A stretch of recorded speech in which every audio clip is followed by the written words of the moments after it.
There are few figures in modern royal history as divisive, as controversial, and as widely reviled as Prince Andrew, Duke of York, once celebrated as the dashing, spare, to Prince Charles, a decorated war hero, and a favorite son of Queen Elizabeth II. Prince Andrew's fall from grace has been as spectacular as it has been public. Today, his name is synonymous not with duty or honor, but with scandal, disgrace, and a level of public contempt rarely seen for a member of the British royal family. But how did it come to this? Why has Prince Andrew become a figure so universally disliked, not just in Britain, but around the world? The answer is a story of privilege abused, arrogance unchecked, and a series of choices that have left a stain on the House of Windsor that may never fully wash away. To understand the depth of public anger toward Prince Andrew, you have to start at the beginning. Born in 1960, the second son of Queen Elizabeth II and Prince Philip, Andrew was raised in a world of unimaginable privilege. From the moment of his birth, he was surrounded by luxury, protected from the hardships of ordinary life, and taught that the rules that applied to others did not necessarily apply to him. As a child, he was charming, mischievous, and adored by his mother, who was said to have a particular soft spot for her, darling Andrew. But even in his youth, there were signs of the entitlement and lack of self-awareness that would later define his public persona.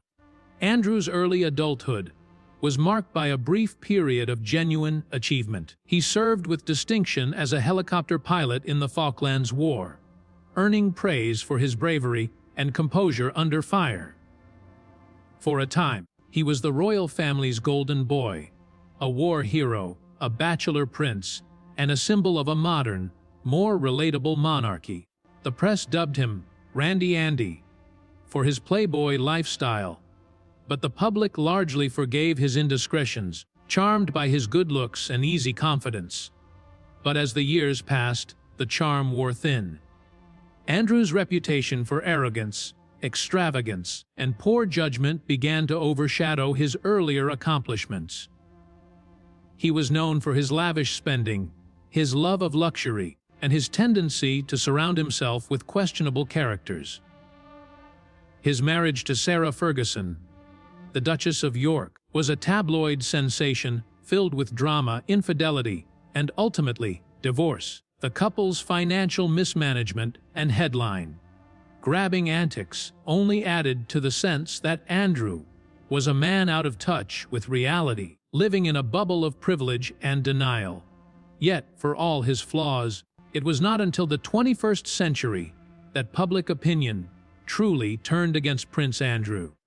The turning point came with his association with Jeffrey Epstein, the American financier and convicted sex offender whose web of influence ensnared some of the world's most powerful men. Andrew's friendship with Epstein was not a fleeting acquaintance, but a close and sustained relationship that continued even after Epstein's first conviction for sex crimes. The Duke of York was photographed at Epstein's homes, seen walking with him in Central Park, and accused by Virginia Gifford of sexual abuse when she was just 17, a claim Andrew has vehemently denied, but which has haunted him ever since. The public's reaction was swift and unforgiving. For many, Andrew's refusal to distance himself from Epstein, his lack of remorse, and his apparent inability to grasp the seriousness of the allegations were unforgivable. The infamous BBC Newsnight interview in 2019, intended to clear his name, only made things worse. Andrew's performance was widely panned as arrogant, evasive, and tone-deaf. He failed to express empathy for Epstein's victims, offered bizarre explanations for his actions, and seemed more concerned with his own reputation than with the suffering of those involved. The fallout was immediate. Charities and organizations rushed to sever ties with the Duke. He was forced to step back from royal duties for the foreseeable future. effectively exiled from public life. The Queen, long his staunchest defender, was left with little choice but to accept his withdrawal. The British public, already weary of royal scandals, responded with a mixture of anger, disgust, and disbelief. For many, Prince Andrew had become the embodiment of everything wrong with the monarchy: unearned privilege, lack of accountability, and a refusal to accept responsibility for one's actions. The damage to Prince Andrew's reputation was not just the result of a single scandal, but the culmination of decades of questionable choices and a pattern of behavior that seemed to confirm the worst suspicions about him. As the Epstein saga unfolded, the public began to re-examine Andrew's entire life through a new, unforgiving lens. Every past misstep, every tone-deaf comment, every display of arrogance was dredged up and scrutinized. The narrative that emerged was not of a misunderstood royal, but of a man who had spent his life insulated from consequence, protected by his birthright, and unwilling or unable to change. One of the most damning aspects of Andrew's downfall was his apparent lack of remorse. In the wake of the Newsnight interview, it became clear that he did not fully grasp the gravity of the situation. Instead of expressing genuine empathy for the victims of Epstein's crimes, Andrew seemed preoccupied with defending his own reputation. His bizarre alibi, claiming he could not have been with Virginia Gifford because he was at a Pizza Express in Woking, became an instant meme, a symbol of his detachment from reality. The public was not amused. Instead, they saw a man desperately clinging to privilege, unable to comprehend the pain and outrage his actions had caused. The royal family, always keen to protect its image, moved quickly to distance itself from Andrew. He was stripped of his royal patronages, his military titles, and his public role. For a man who had spent his entire life defined by his status, the loss was devastating. Yet, even in exile, Andrew seemed unable to accept responsibility. Reports emerged of his attempts to negotiate a return to public life, of his belief that he could somehow rehabilitate his image and resume his royal duties. The public, however, was having none of it. Polls showed overwhelming support for his permanent removal from royal life, and the media continued to expose new details of his questionable associations and financial dealings. Andrew's financial affairs became another source of public outrage. Questions were raised about his lavish lifestyle, his expensive homes, and his mysterious sources of income. Investigations revealed a web of business connections with oligarchs, dictators, and controversial figures from around the world. His role as a trade envoy for the UK was marred by allegations of conflicts of interest and influence peddling. The image that emerged was not of a diligent public servant, but of a man who used his royal status to enrich himself and his associates, often at the expense of the public trust. The British press, never shy about holding the royals to account, was relentless in its coverage. Tabloids ran front-page stories about Andrew's alleged misdeeds, while broadsheets published in-depth investigations into his finances and friendships. Satirical shows and comedians lampooned him mercilessly, turning his every misstep into fodder for public ridicule. Social media, too, played a crucial role in shaping public opinion. Hashtags like #FayPrinceAndrew and #FayNotMyPrince trended for days, as users shared memes, jokes, and scathing commentary about the disgraced Duke. But perhaps the most significant factor in the public's hatred of Prince Andrew is the sense of betrayal. For generations, the British monarchy has survived by presenting itself as a symbol of stability, duty, and moral rectitude. The Queen, in particular, has been revered for her sense of responsibility and her commitment to service. Andrew's actions, by contrast, seem to embody the very opposite: selfishness, recklessness, and a refusal to accept the consequences of his behavior. For many, his downfall was not just a personal tragedy, but a national embarrassment, a reminder that even the most revered institutions are vulnerable to corruption and decay. The impact of Andrew's disgrace has been felt far beyond the walls of Buckingham Palace. Charities and organizations that once benefited from his patronage have been forced to distance themselves, fearing damage to their own reputations. The royal family's efforts to modernize and remain relevant have been undermined by the scandal, fueling calls for reform and even abolition of the monarchy. For the public, the saga has been a painful lesson in the dangers of unchecked privilege and the importance of accountability, no matter how high one's station in life. For Prince Andrew, the consequences of his actions have been both swift and enduring.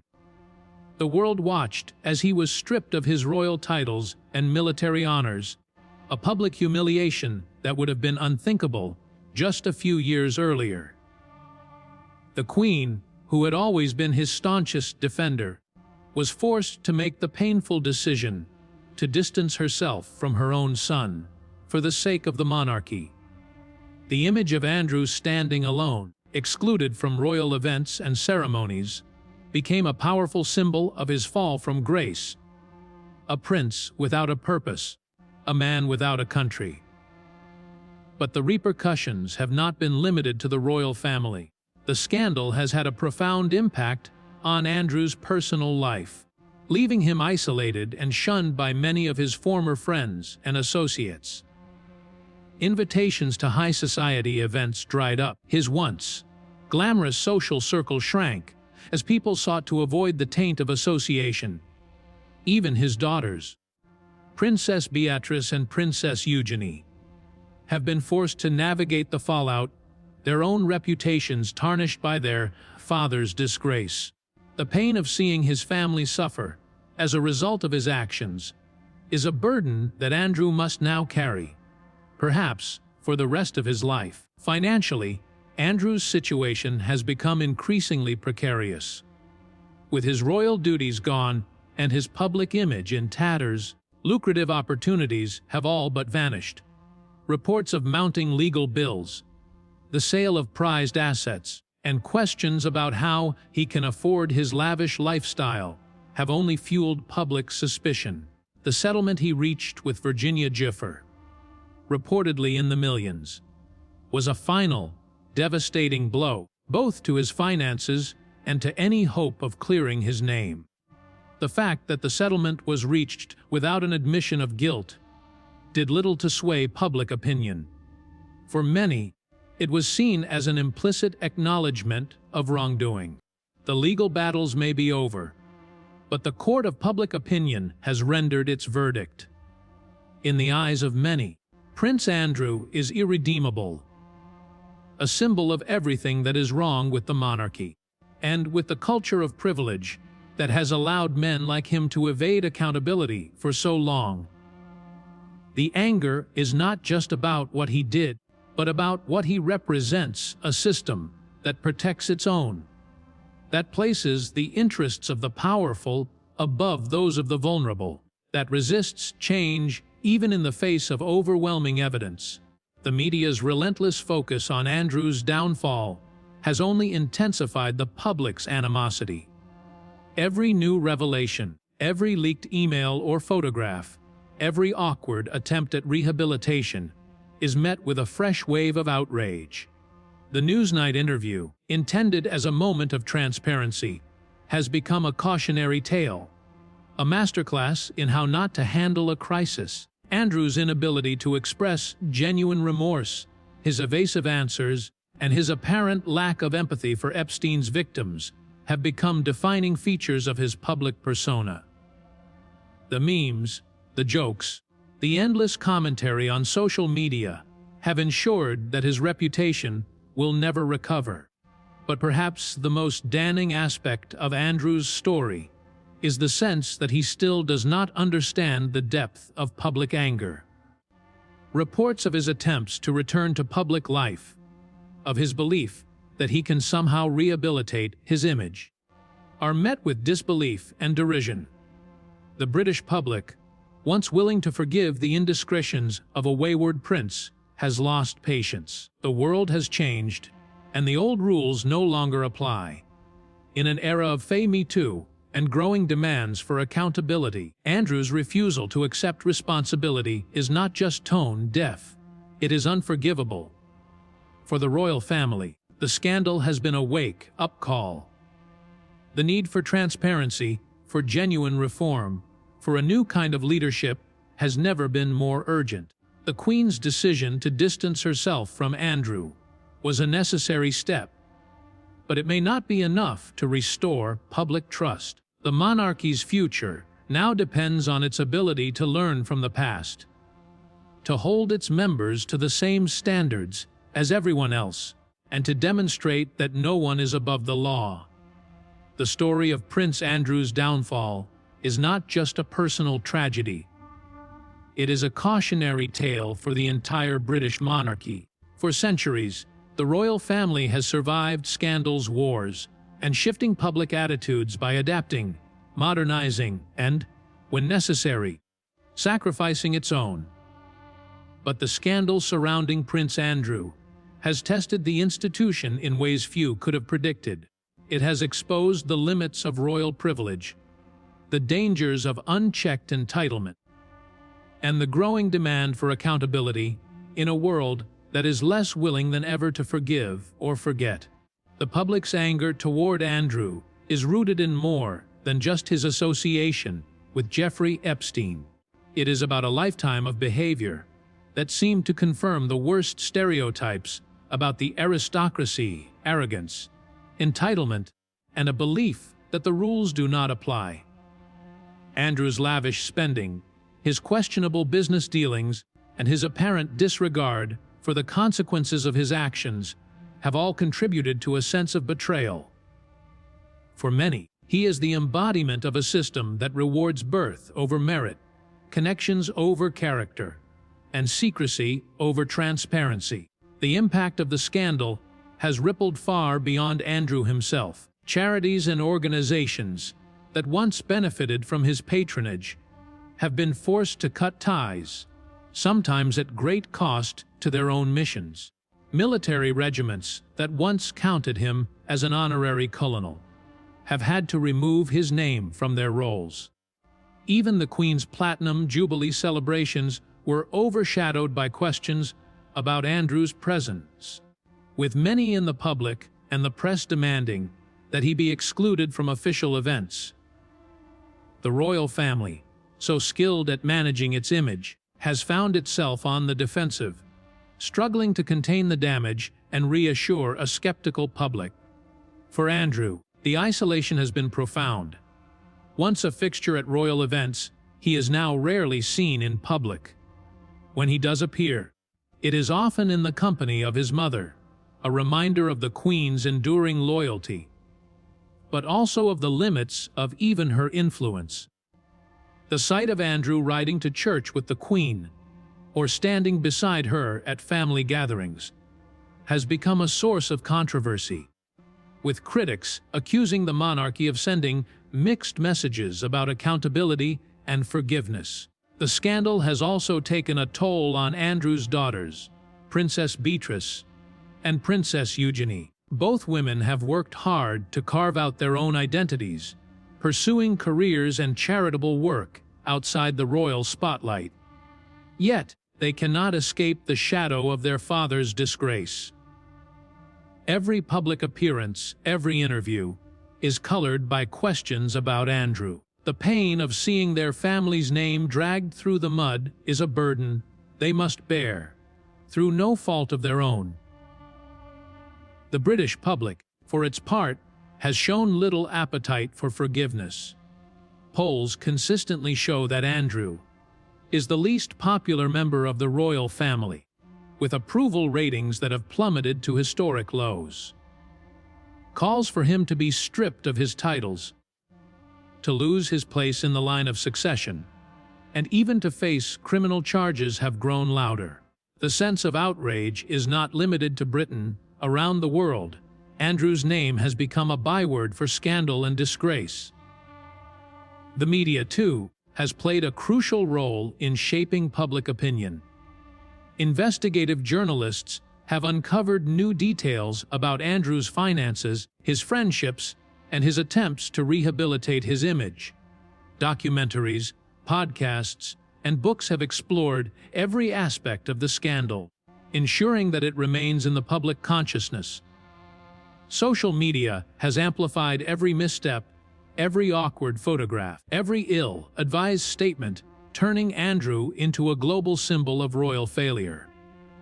Yet, for all the anger and disappointment, there is also a sense of sadness. Prince Andrew's story is, in many ways, a wasted opportunity, a life of privilege and potential squandered by poor choices and a refusal to accept responsibility. He could have been a force for good, a modernizer, a bridge between the monarchy and a changing world. Instead, he has become a cautionary tale, a reminder that even the highest can fall, and that redemption is never guaranteed. As the years pass, the shadow cast by Prince Andrew's actions only seems to grow longer. The royal family, once able to weather almost any storm, now finds itself grappling with the long-term consequences of his disgrace. For the monarchy, the scandal has become a persistent reminder of the dangers of unchecked privilege and the urgent need for reform. For the public, it is a source of ongoing frustration, a symbol of everything that feels outdated, unfair, and unaccountable about the institution. Andrew's attempts at rehabilitation have been met with near-universal skepticism. Every rumored plan for a return to public life is swiftly shot down by palace aides, government officials, and the public alike. Even his rare appearances at family events are carefully choreographed, with the royal household keenly aware of the optics. The message is clear: Prince Andrew is no longer a working royal, and any hope of redemption must come from private reflection, not public spectacle. Yet, Andrew himself seems unable to fully accept his new reality. Reports persist of his efforts to negotiate a return to royal duties, of his belief that time and distance will eventually heal the wounds. But the world has changed. The era of deference to royalty is over, replaced by a demand for transparency, accountability, and genuine contrition. In this new landscape, Andrew's refusal to acknowledge the full extent of his mistakes only deepens the public's resentment. The legal and financial ramifications of the scandal continue to haunt him. The settlement with Virginia Gifford, while bringing an end to the most high-profile legal battle, has not erased the questions that linger about his conduct, his finances, and his judgment. The source of the funds used to pay the settlement has been the subject of intense speculation, with many questioning whether public money or royal assets were involved. The lack of transparency has only fueled further anger, reinforcing the perception that Andrew is a man who expects others to clean up his messes. For the charities and organizations that once relied on his patronage, the fallout has been devastating. Many have lost funding, volunteers, and public support as a result of their association with him. The damage to their reputations has been difficult to repair, and some have been forced to close their doors altogether. The ripple effects of Andrew's actions have been felt far beyond the walls of Buckingham Palace, impacting countless lives and communities. Within the royal family, the scandal has created deep and lasting rifts. While the Queen's loyalty to her son has never wavered, other members of the family have reportedly struggled to reconcile their personal feelings with the need to protect the monarchy's reputation. Prince Charles, now King Charles III, has made it clear that there is no place for Andrew in the future of the royal family. Prince William and other younger royals have distanced themselves, focusing on their own charitable work and public roles. The sense of unity that once defined the House of Windsor has been fractured, perhaps irreparably. For Andrew's daughters, the pain is especially acute. Beatrice and Eugenie have worked hard to build lives and careers outside the royal bubble, but their father's disgrace follows them everywhere. Every achievement, every public appearance, is overshadowed by questions about Andrew. The burden of his actions is one they must carry, through no fault of their own, and the impact on their mental health and well-being cannot be underestimated. The British public, meanwhile, has moved on. The fascination with royal scandal has given way to a broader conversation about the future of the monarchy itself. Calls for reform, for a slimmed-down royal family, and for greater accountability have grown louder. For many, Andrew's story is a cautionary tale, a reminder that privilege without responsibility is a recipe for disaster, and that even the most powerful must answer to the people they serve. At 63, Prince Andrew is a man adrift, stripped of his titles, shunned by the public, and facing a future defined not by honor or service, but by the consequences of his own actions. His story is a warning, not just to the royals, but to anyone who believes that status can shield them from accountability. As the world looks back on the saga of Prince Andrew, the reasons for his near-universal unpopularity become painfully clear. His story is not just one of personal failure, but of institutional rot, a tale of what happens when privilege is mistaken for immunity, and when the lessons of history are ignored in favor of self-preservation.